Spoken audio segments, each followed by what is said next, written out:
Hello and welcome back to the another episode of Daily Quiz for IAS Prelims 2025. It is 23rd October today, and in this video we are going to derive the prelims based questions from these important articles which are mentioned on this slide, which are actually taken from newspapers and static books too.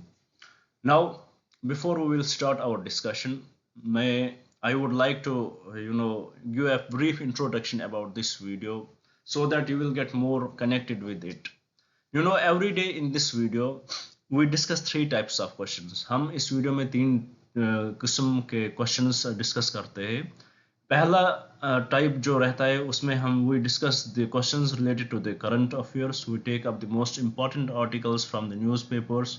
We break them down into the simplest language and derive a prelims based questions from those articles so that it will give you the idea how to read the newspaper and how the questions can be asked from these news articles. So this is the what this is what type of questions we discuss in the first set here in this video.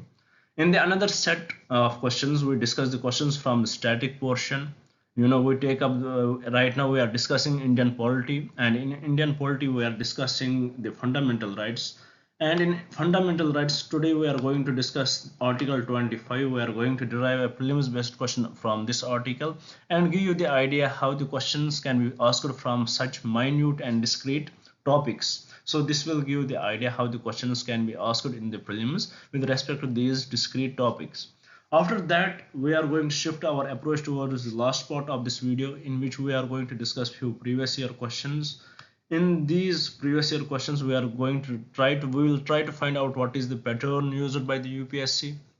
What is the habit of how UPSC has this habit of repeating the questions. We will try to find out that, and how we can implement the knowledge which we get from these questions in the next upcoming exam. So this is all about this initiative. This is in a nutshell about the initiative. Now, before we will start the proper discussion, before we will start solving the questions, I would like to request you a few things. And they are, first of all, please do watch the full video. Don't skip it. It is going to be very much important for you.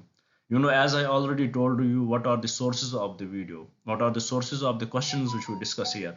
And the good thing about that is the UPSC faculty who is going to frame the question paper for you is going to use the same source. So there are high chances that many questions may coincide, or at least the concepts will coincide, or if not the concepts but the statements here may coincide. So it is better for you, being on the safer side, it is better for you to watch the full video and grab as much knowledge as possible. Be on the safer side.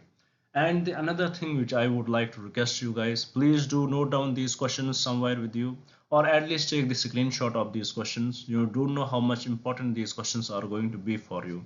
When your exams are very much near, you would want to revise the current affairs or the static topics also, but the time won't permit you. But if you have these questions with you in a systematic way, you would just go through these questions, you will solve these questions. These would definitely connect you with the current affairs of the year as well as the static topics. So it will definitely help you in the revision very well and give you the proper idea what was in the news whole year, and give you the idea about the static topics too.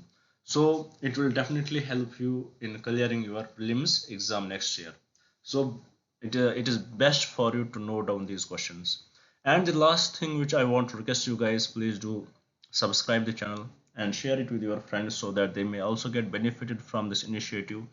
And also do write in the comments what should we bring for you guys, what else should we bring for you guys. If we are lacking anywhere, we will improve that. Please do write in the comments, and you can criticize us but be little bit respectful in that sense. So this is all in about this video. Now let's start to solve the questions, but before solving the questions we will have a brief look at the topics from where we had taken those questions. Here the first article which was in the news from where we had taken today's first question is world needs blue helmets, who acts as blue helmets. Here what we are going to understand about the blue helmets, what are they? They are basically the UN peacekeeping force. they are they are used by United Nations. When there are any conflict zones, they will go there and try to try to bring the peace in that particular area. So with respect to this, these blue helmets, or we can say UN peace keeping forces, they have the huge role to play. But unfortunately, it has been seen that in some particular scenarios, they just remain the mute spectators, and they are called the bystander. They get the bystander status. They are not doing anything to curb the atrocities in that region. They are not doing anything to curb the violation of human rights in that particular area. They are just being this spectators. They are just watching the situation, and they are being called as the bystanders. They are given this bystander status. And in at other places also, they had shown their active role, and in various places they had shown that how they can effectively curb the atrocities or violation of human rights, or they can even curb the war-like scenarios in a particular region if they want to do that. And with respect to this UN peacekeepers, we should know that it is the member countries who contribute voluntarily to the UN peacekeepers. We as India, we are the major source of the UN peacekeepers right now. And right now, Indian peacekeepers, UN peacekeepers from India, they are located in Lebanon and in Israel, and in the Lebanon-Israel region to curb this war there. So to curb the security situations there. So this is in a nutshell about the UN peacekeepers or blue helmets. What the article here tries to say, that if they are given this status, then they should act. They should not be the mute spectators. They are paid for that. They should try their best to curb these atrocities. So this is what the article says. Then the another article here, it is about the Bastar region in Chhattisgarh. Here, the CM of Chhattisgarh, as we know that Bastar region, it has been the hub of the Naxalism for many years, and by the action of the government of India and the local government there, state government there, they had very much brought up the holistic approach to curb the Naxalism there, and in it they had brought up the development works, they improved in the governance in the local regions, ensured rights of local communities. Public perception was many they worked on the public perception management, and also security apparatus. And in this region, they had tried their best to curb the Naxalism. And now, what the chief minister of Chhattisgarh wants, he wants that a meaningful victims register should be made in should be brought in which victims from the both sides, it should be very much holistic approach done by the government. It should not be biased, it should be unbiased list. And in it, the victims from the both sides, victims from the Naxal attacks, and also from the unfortunate attacks from the Indian securities towards the locals there. It victims should be very much unbiased. It should be registered there. And there should be it should be agnostic to the nature of the preparators. Whoever the preparator is, it should write it down whether it is the Indian forces or Indian security forces or the Naxals. And also, their trust in the local narrative should be acknowledged. What if they should ask the local people whether they had been, what conditions they have been gone through, and it should be acknowledged. They should not go for cross checking it. So it should be directly acknowledged.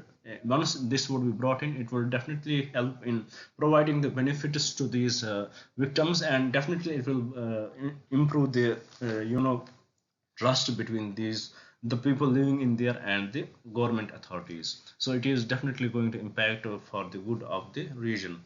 So after that, there is another article in the news. It is about the job crisis undermines the state's legitimacy.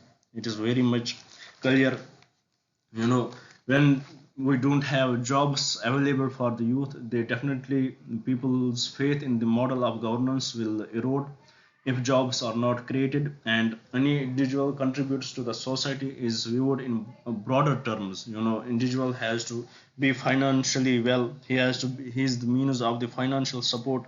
He has, by the financial support, he gets the sense of dignity and and purpose. And if unfortunately the government is not able to give the jobs to that individual, he will lose this sense of purpose, he will lose the sense of dignity, and ultimately it will go against the state's legitimacy.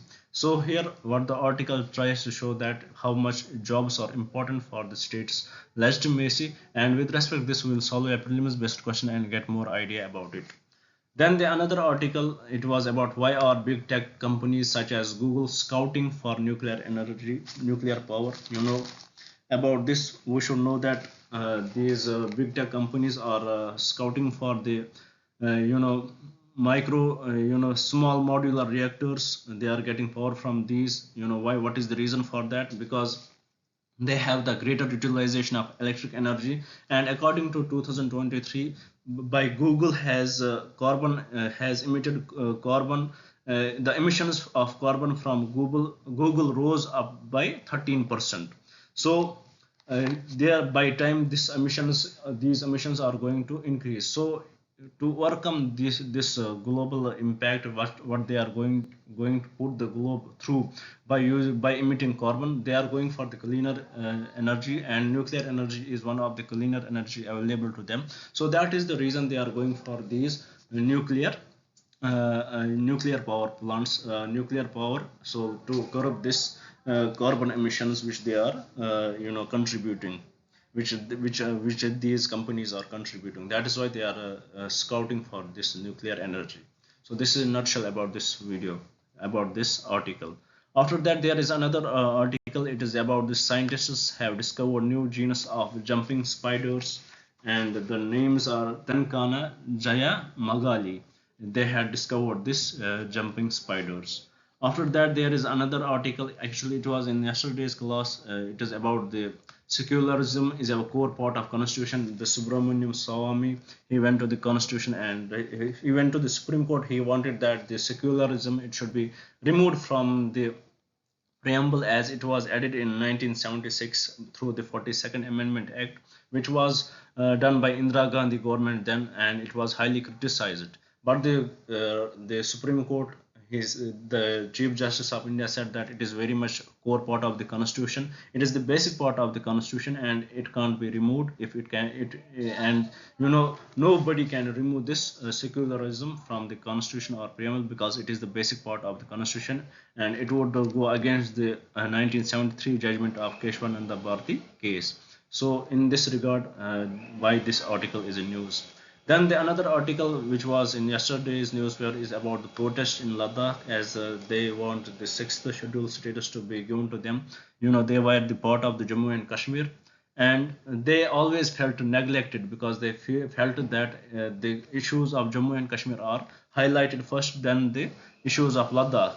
But after the Jammu and Kashmir was bifurcated into two union territories, Ladakh, they were very much happy for that, but unfortunately this did not went very well with them. They still remain unwatched, and with regard to that they want the states, they want their themselves to be added as the sixth schedule. They want to be given the sixth schedule status. So let us see where this will go, and let us see what the sixth schedule what does that give to the states. So with this, I hope you had got the basic gist of the news, what was in the newspaper today. I hope you had got what is in the news, and by taking this information in the mind, let's try to solve the questions from the next slide. Here the first question, it is about the blue helmets. The question says, which of the following statements regarding the blue helmets of the United Nations are correct? First statement, the blue helmets are primarily involved in the peacekeeping missions under the UN flag, 100% correct. Second statement, they operate solely in countries where there is a peace treaty in place. No, they operate in any country where there are a violation of human rights or there is war going on. So it is not particular to the peace treaty. Third statement, the blue helmets are made up of personals contributed by the UN member states, 100% country. True. So with respect to this question, the correct statements are statement 1 and statement 3, and from the code given below, the correct code would be option C. With this, let's move. With this, I hope you had got the basic understanding of what blue helmets are, why there was article they need to work They knew if they are there, then they should work because they are paid for that. And if they are not working properly, then the purpose of this is getting eroded. So with this, let's try to solve the another question from the next slide. From on the another. Here the question is about the Bastar region, recently seen in news, is located in which Indian state? Why we are discussing this? Because the CM of Chhattisgarh, he wanted the victims register in this region because it was highly impacted by the Naxalism, and right now still pure Naxals are available there, but at very minute level because of the how the Indian security has dealt with that. So with respect to this, we should know where this Bastar region is available. It is definitely available in Chhattisgarh. That option is option D. Now with this, let's move to the another question and try to solve that. Here the question says, which of the following statements best explain how a job crisis can undermine the legitimacy of a state? The first statement, high unemployment rates can lead to increased public discontent and unrest because they don't have money available to them, and they lose this a sense of dignity and purpose. So this is 100% true. Second statement, a lack of job opportunity can result in decline in tax revenues, limiting the state's ability to provide services. Correct. Third statement, job crisis can strengthen social cohesion and enhance trust in government policies. Totally incorrect, absurd statement. So with respect to this question, the correct statements are option 1 and 2 only, and from the code given below, the correct code is option B. With this, let's move to the another here. The question says, which of the following statements regarding the impact of nuclear energy of the environment is our impact of nuclear energy on the environment is our correct? So here we will understand the impact of the nuclear energy. Why we are taking this question? Because we saw that how the high-tech companies are going for this nuclear energy, how why they are scouting for nuclear power. So let's try to understand this question a little bit. The first statement, nuclear energy generations produces greenhouse gas emissions during operation. Totally incorrect. That is the reason they are going for this, because they don't produce the greenhouse gas emissions. Second, the disposal of nuclear waste poses long-term environmental risks. Correct. This is one of the issues with this nuclear energy. Third, nuclear power plants require significant amount of water for cooling, potentially impacting local water resources. This is also true. So with respect to this question, the correct statements are statement 2 and 3 only, and from the code given below, the correct code would be option B. With this, let's move to the another question and try to solve. Here the question says, which constitutional amendment act added the word secular to the preamble of the Indian Constitution? It is definitely 42nd Amendment Act of 1976. So the correct option is option B. With this, let's move to the with this we had completed the questions with respect to the static topic. No, one more topic question we have with respect to the current.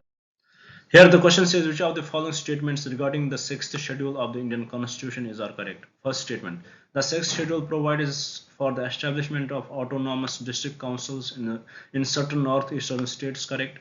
Currently it applies to the states of Assam, Meghalaya, Tripura and Mizoram. Correct. Third, the councils have the power to make laws on matters such as land use, resource management and cultural preservation. Correct. So all the three statements with respect to this question are correct, and the correct statement for this correct option for this question is option D. Why we are taking this question? Because we saw that how there are protests in Ladakh as they ask for the 6th schedule status to be given to them also. So with this we complete today's question with respect to the current affairs. Now let's move towards the static portion topic. Let's try to solve the static question of today. Here today's topic article, today's questions would be about the article 25. So let's see what the question says. Which of the following statements regarding article 25 of the Indian Constitution is are correct? Statement 1, article 25 guarantees the freedom of conscience and the right to freely profess, practice and propagate religion. 100% correct, nothing wrong with the statement. The right to propagate religion includes the right to convert others to one's own religion. Totally incorrect. It does not. Right to propagate never means that you have the right to convert others. You just give what is the essence of your religion, tell it to the people, and if they are get impressed by it, they will convert by themselves. But you cannot go to anyone and is not absolute 100% correct. So with respect to this question, the correct statements are statement 1 and statement 3, and from the code given below, the correct code is option B. With this, we had completed the questions with respect to the current affairs also. Now let's move to the last part with respect to the static topic also. Now let's move to the last part of today's discussion, which is the solving previous year questions.